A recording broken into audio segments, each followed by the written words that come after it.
Kung katulad mo ako na mahilig mag-DIY, magkumpone ng mga simpleng sira na gamit sa bahay, mag-troubleshoot ng sasakyan, especially kung may motor ka para sa'yo to. Smart Digital Multimeter from Habotest, automatic ito, wala ka nang pipihitin pa na may mga komplikadong selector.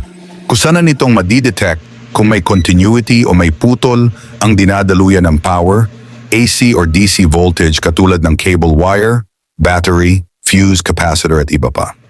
Ang una nating itetest ngayon ay very common lalo na sa mga merong motor, ang fuse. Paano natin malalaman kung may continuity? I-connect mo lang ang dalawang probe pag nagkailaw ng green at beep sound, meaning working ang continuity nito. Ngayon let's test.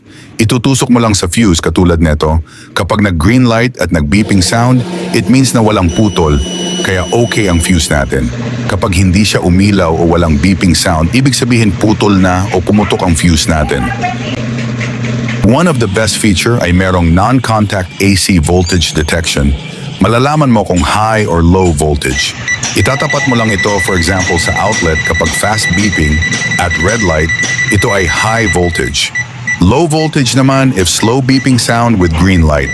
Safe, hindi yan puputok if you test in high voltage dahil up to 600 volt ang capacity nito with shock-proof cover to protect from potential damage if accidentally nahulog ito.